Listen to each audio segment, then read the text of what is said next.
PM Shri അടുത്ത ദിവസങ്ങളിലായി കേരള രാഷ്ട്രീയത്തെ ഇളക്കിമറിച്ച ഒരു വാക്കാണ്.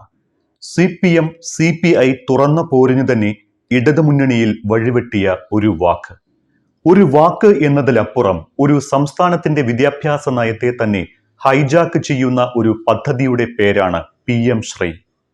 ഇടതുമുന്നണിയുടെ ദേശീയ നയങ്ങൾക്ക് വിരുദ്ധമാണ് എന്ന് ചൂണ്ടിക്കാട്ടി CPI തുടക്കം മുതൽ എതിർക്കുന്ന, ആദ്യം CPM-ഉം നഖശിഖാന്തം എതിർത്ത ദേശീയ വിദ്യാഭ്യാസ നയം നടപ്പിലാക്കാൻ ഒരു സുപ്രഭാതത്തിലാണ് CPM തീരുമാനിച്ചത്. അതും മുഖ്യമന്ത്രി പിണറായി വിജയൻ പ്രധാനമന്ത്രി നരേന്ദ്രമോദിയെ കണ്ടതിന് പിന്നാലെ. വിദ്യാഭ്യാസ രംഗത്തെ കാവ്യവൽക്കരിക്കുമെന്നും RSSന്റെ സംഘപരിവാർ അജണ്ട നടപ്പിലാക്കുന്നുവെന്നും ചൂണ്ടിക്കാട്ടിയാണ് കഴിഞ്ഞ 3 വർഷമായി ഇടതുപക്ഷം ദേശീയ വിദ്യാഭ്യാസ നയത്തെ എതിർത്തുകൊണ്ടിരുന്നത് എന്ന കാര്യം കൂടി ഓർക്കണം. എന്താണ് PM ശ്രീ? ഇതിലൂടെ കേരളത്തിന് എന്ത് ലഭിക്കും? എതിർപ്പുകൾ എന്തിന്?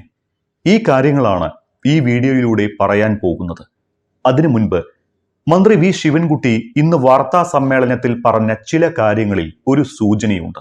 അത് പറഞ്ഞ ശേഷം PM ശ്രീയിലേക്ക് വിശദമായി വരാം.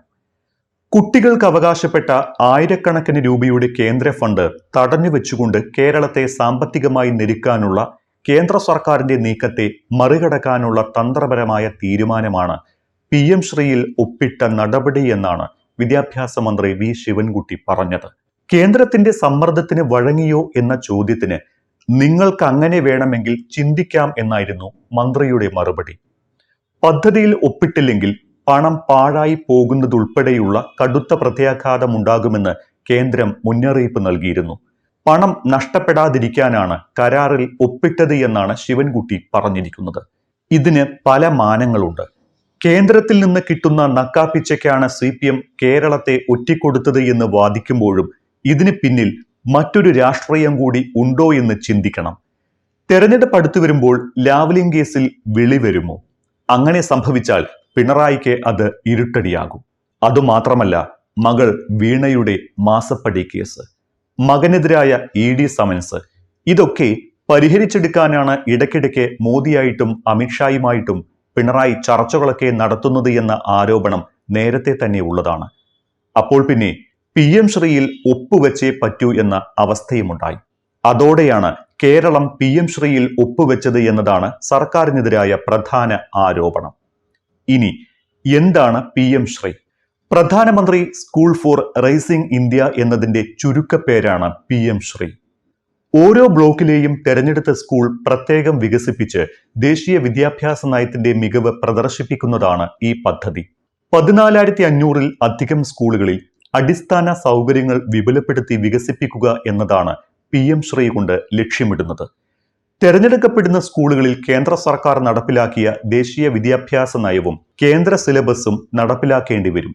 ഒപ്പം PM ശ്രീ സ്കൂൾ എന്ന ബോർഡും പ്രധാനമന്ത്രിയുടെ ചിത്രവും സ്കൂളിൽ സ്ഥാപിക്കുകയും വേണം. ഇതിൽ ബ്രാൻഡിങ്ങിനോടും ദേശീയ വിദ്യാഭ്യാസ നയത്തിനോടുമാണ് സംസ്ഥാന സർക്കാരിന്റെ എതിർപ്പുണ്ടായിരുന്നത്. ഒരു സ്കൂളിന് ശരാശരി 1.13 കോടി രൂപയാണ് ഈ പദ്ധതിയിൽ ചിലവഴിക്കുക. കേന്ദ്രത്തിന്റെ വിഹിതം 60%, സംസ്ഥാനത്തിന്റെ വിഹിതം 40%. അതിനാൽ കേരളം പണം മുടക്കി വികസിപ്പിച്ച സ്കൂൾ കേന്ദ്ര ബ്രാൻഡിങ്ങിനായി വിട്ടുകൊടുക്കണമോ എന്നാണ് CPI ചോദിച്ചത്. പക്ഷേ 1466 കോടി രൂപ എന്തിന് വെറുതെ കളയണം? അത് വാങ്ങി കുട്ടികൾക്ക് പ്രയോജനപ്പെടുത്താം. കേരളത്തിന്റെ വിദ്യാഭ്യാസത്തിന് എതിരായ എന്തെങ്കിലും ഉണ്ടെങ്കിൽ അതൊഴിവാക്കാം എന്നായിരുന്നു വിദ്യാഭ്യാസ വകുപ്പിന്റെ നിലപാട്. തമിഴ്നാടിനെ പോലെ സുപ്രീം കോടതിയിൽ പോകാൻ ആലോചന വന്നെങ്കിലും സമയം പാഴാക്കലാണ് എന്നായിരുന്നു പൊതുവിദ്യാഭ്യാസ വകുപ്പിന്റെ വാദം. 2023-ൽ ആരംഭിച്ച പദ്ധതി 2027 വരെയുള്ള കാലഘട്ടത്തിലേക്കാണ് വിഭാവനം ചെയ്തിരിക്കുന്നത്. കഴിഞ്ഞ 3 വർഷമായി കേരളം ഇതിനെ എതിർത്തു വരികയായിരുന്നു. BJP സർക്കാരിന്റെ ദേശീയ വിദ്യാഭ്യാസ നയം RSSന്റെ ആസൂത്രണമാണ് എന്നും സ്കൂളുകളെയും പാഠ്യപദ്ധതിയും കാവ്യവൽക്കരിക്കുന്നതാണ് എന്നുമാണ് പൊതുവെ ഇതിനെ എതിർക്കുന്ന കേരളവും തമിഴ്നാടും പശ്ചിമ ബംഗാളും ആരോപിക്കുന്നത്. RSSന്റെ സങ്കല്പത്തിലുള്ള ദേശീയത അടിച്ചേൽപ്പിക്കുക, ഹിന്ദുത്വ ആശയങ്ങൾ പ്രചരിപ്പിക്കുക, സംസ്ഥാനങ്ങളുടെ നിയന്ത്രണത്തിലുള്ള പൊതുവിദ്യാലയങ്ങൾ കേന്ദ്ര നിയന്ത്രണത്തിലാക്കുക തുടങ്ങിയവയാണ് ഇതിനെതിരെ ഉയരുന്ന ആരോപണങ്ങൾ. തമിഴ്നാടാകട്ടെ കേന്ദ്രത്തിനെതിരെ സുപ്രീം കോടതിയെ സമീപിച്ചിട്ടുമുണ്ട്. കേരളത്തിൽ CPM ആണെങ്കിലും CPI ആണെങ്കിലും സംഘപരിവാർ വൽക്കരണം എന്നു പറഞ്ഞ് തുടക്കം മുതൽ എതിർക്കുകയും ചെയ്തു വരുന്നുണ്ടായിരുന്നു ഈ പദ്ധതിയെ. എന്നാൽ ഇടക്കാലത്ത് CPM എതിർപ്പിന്റെ വഴിയിൽ നിന്ന് വ്യതിചലിക്കാൻ തുടങ്ങി. കേരളത്തിലെ വിദ്യാഭ്യാസ മേഖലയുടെ പുരോഗതിക്ക് ഏറെ ഗുണമുണ്ടായിരുന്ന സമഗ്ര ശിക്ഷ കേരള ഫണ്ട് കേരളത്തിന് നൽകാതെ മോദി സർക്കാർ തടഞ്ഞുവെച്ചുവെന്നാണ് CPM കണ്ടെത്തിയ കുറ്റം.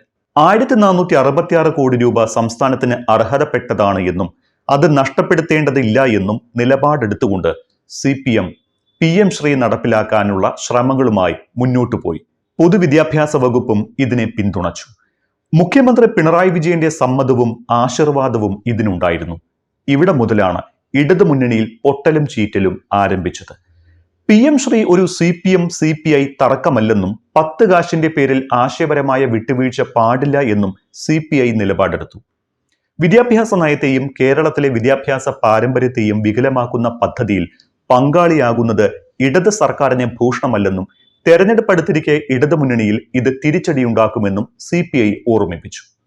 പിന്നീടുള്ള ദിവസങ്ങളിൽ CPI കടുത്ത നിലപാടുകൾ സ്വീകരിച്ച് രംഗത്തെത്തി.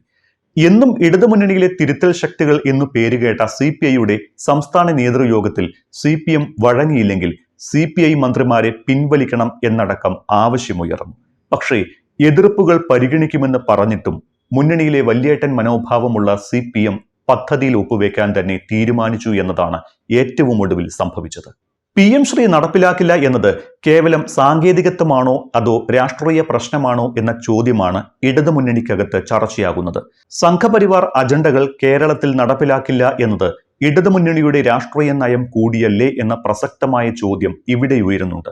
ആരോഗ്യം, കൃഷി തുടങ്ങിയ മറ്റു വകുപ്പുകൾ സമാനമായ കേന്ദ്ര പദ്ധതികളുടെ ഫണ്ട് വാങ്ങുന്നില്ലേ എന്നാണ് വിദ്യാഭ്യാസ മന്ത്രിയുടെ ചോദ്യം. എന്നാൽ നയപരമായി നേരിട്ട് കേന്ദ്രത്തിന് ഇടപെടാൻ സാധിക്കാത്ത ഈ വകുപ്പുകളും നേരിട്ടുള്ള ഇടപെടലുകൾ സാധ്യമാകുന്ന വിദ്യാഭ്യാസ വകുപ്പും തമ്മിൽ വ്യത്യാസമുണ്ട് എന്ന് ഇതുമായി ബന്ധപ്പെട്ട രംഗത്തെ വിദഗ്ധർ വ്യക്തമാക്കുന്നു. അതിനെല്ലാം അപ്പുറത്ത് പദ്ധതി ഒപ്പിട്ടാലും ഫണ്ട് കിട്ടുമോ എന്ന പ്രായോഗിക പ്രശ്നം അവിടെ കിടപ്പുണ്ട്. PM ശ്രീ പദ്ധതി ഒപ്പിടാനുള്ള നീക്കത്തെ തുറന്നെതിർത്തുകൊണ്ട് ബിനോയ് വിശ്വം പറഞ്ഞ പ്രധാന പ്രശ്നവും ഇതുതന്നെയാണ്. ഒപ്പം രാഷ്ട്രീയമായി BJPക്ക് ഇത് ഗുണം ചെയ്യുകയും ചെയ്യും. ഇപ്പോഴത്തെ പദ്ധതി 2026-27 വരെ മാത്രമാണ് കാലാവധി. മുൻകാല പ്രാബല്യത്തിൽ ഫണ്ട് തരാനൊന്നും ഇതിൽ വ്യവസ്ഥ ഇല്ല എന്നതും വസ്തുതയാണ്. ധാരണാപത്രത്തിലെ വ്യവസ്ഥകൾ മുഴുവൻ പാലിച്ചാൽ മാത്രമേ പണം നൽകാനാകൂ എന്ന് കേന്ദ്രം നിലപാടെടുത്താൽ കേരളം വീണ്ടും പ്രതിസന്ധിയിലാകും. ഫലത്തിൽ മന്ത്രി അവകാശപ്പെടുന്നതിന്റെ ചെറിയൊരു പങ്ക് മാത്രമാകും കിട്ടുക. അത്രയും ചെറിയ സംഖ്യയ്ക്ക് വേണ്ടി സംഘപരിവാർ അജണ്ട നടപ്പാക്കുന്ന സംസ്ഥാനമായി കേരളം മാറുന്നത് രാഷ്ട്രീയ ആത്മഹത്യയാകുമെന്ന രാഷ്ട്രീയമായ മുന്നറിയിപ്പ് ബിനോയ് വിശ്വം നൽകുന്നു. വിമർശനങ്ങൾക്കുള്ള മറുപടിയായും വിശദീകരണമായും സർക്കാർ പറയുന്നത് ഇതാണ്: പദ്ധതിയിൽ ഒപ്പുവെക്കുന്നതോടെ 2020 ദേശീയ വിദ്യാഭ്യാസ നയം പൂർണ്ണമായും സർക്കാർ അംഗീകരിക്കുന്നില്ല. 2023 മുതലുള്ള SSK ഫണ്ടാണ് കേന്ദ്രം തടഞ്ഞുവച്ചിരിക്കുന്നത്. 2022 മുതൽ തന്നെ SSKയെ NEP നടപ്പാക്കാനുള്ള ടൂളായി കേന്ദ്രം പ്രഖ്യാപിച്ചിട്ടും കേരളത്തിൽ ഒരു മാറ്റവും വന്നിട്ടില്ല. പാഠ്യപദ്ധതിയുടെ വർഗീയവൽക്കരണത്തിന് വാതിൽ തുറന്നു കൊടുക്കുന്നില്ല.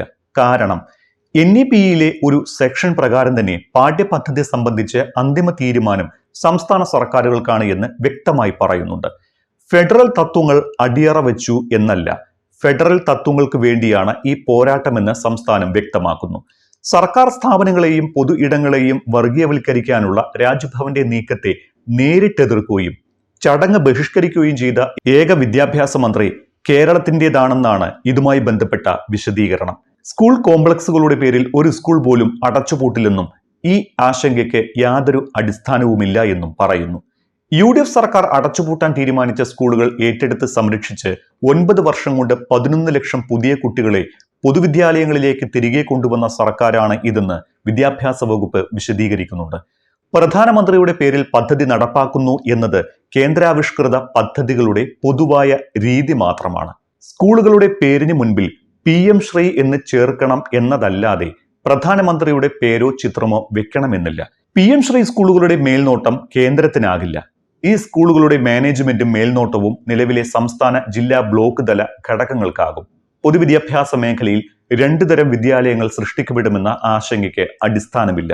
PM ശ്രീയിലും മറ്റ് വിദ്യാലയങ്ങളിലും SCERTയുടെ തന്നെ സിലബസ് തുടരാനാകും. ഇങ്ങനെയൊക്കെയാണ് വിദ്യാഭ്യാസ വകുപ്പ് ഈ പദ്ധതിയെ വിശദീകരിക്കുന്നത്. സംഘപരിവാറിന്റെ സമ്മർദ്ദ തന്ത്രങ്ങളെ ഒന്നിച്ചു നിന്ന് നേരിടുക എന്ന ഇന്ത്യ മുന്നണിയുടെ നിലപാടിന് CPMന്റെ ഈ നീക്കം തിരിച്ചടിയാകും. പൊതുസമരമുഖം വേണമെന്ന CPI നിലപാട് അംഗീകരിക്കപ്പെടുമോ എന്നറിയണം. ഇതിൽ ദേശീയ നേതൃത്വങ്ങളുടെ നിലപാടും പ്രധാനമാണ്. ഇത് വൈകി വന്ന വിവേകമാണ് എന്ന് BJP നേതാക്കൾ ആർത്തു വിളിച്ചു തുടങ്ങിയിട്ടുണ്ട്. ഇടതുപക്ഷത്തെ ഭിന്നത മുതലെടുക്കാൻ UDFും രംഗത്തുണ്ട്. എന്തായാലും PM ശ്രീ പദ്ധതി CPMന് ശ്രീയാകുമോ അശ്രീകരമാകുമോ എന്ന് കാത്തിരുന്നു കാണണം.